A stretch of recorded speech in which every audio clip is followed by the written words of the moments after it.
After about a month and a half of staying in that little apartment and cleaning, I got a phone call from the head coach of the team who cut me, the head coach of the Calgary Stampeders. He called me and he said, "Hey, I know we cut you, but I'd like you to come back."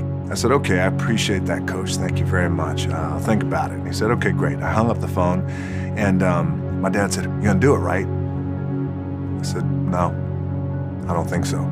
I think I'm done with that." And he goes, "What?" I said, "My gut tells me I'm done." He said, "What are you gonna do?" I took a deep breath. I said, "I'd like to get into the business." He said, "What business?" I said, "The wrestling business." He said, "You are throwing it all away. It is the worst mistake you will ever make." He said, "You're ruining your career." I said, "Maybe I'll be no good. But I feel like in my heart I have to do this. And I either need you to train me or need you to not train me." My dad rose to the occasion. He said, "I'll train you." And it wound up being one of the greatest chapters in my life. Key for me was, where does it start? What's the anchor? What's the anchor? So I could have all these ambitions and you guys have all these ambitions, which is great. It's important. I'll play this role, you'll play that role. I'll execute this thing and it'll come out this summer. You guys will execute this thing during the summer, right, when it's time to really put in a lot more work. But the key with me is just always finding what the anchor is. And the anchor is getting up at 4 o'clock in the morning every day before anybody else and grounding my thought process is in the no one will outwork me.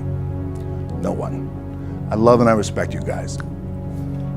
Motherfucker won't outwork me. All starts with this. 2 hands. I found that with depression, one of the most important things you could realize is that you're not alone.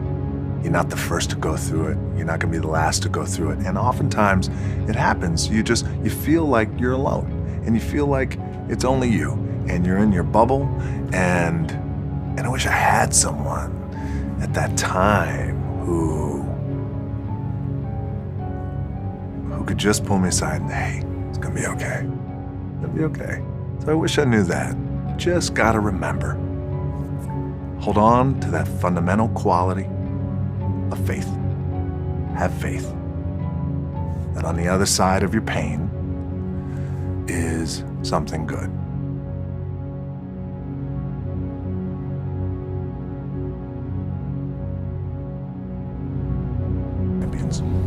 The key for me, what I think one of the keys is, remember where you came from, keep that in the front of your mind, and when shit goes bad and it goes sideways, a lot of shit does, you're getting booed out of the building, or you're coming through this injury, or people are writing you off, "Oh, you guys ain't make it," any of that. You gotta keep it in here. And it really has to, it should drive you. It should. It works for me. It should drive you. You got all the talent in the world. It's all here. Really, the 2 things I want to say are, you got to be the hardest workers in the room, and don't f the opportunity up.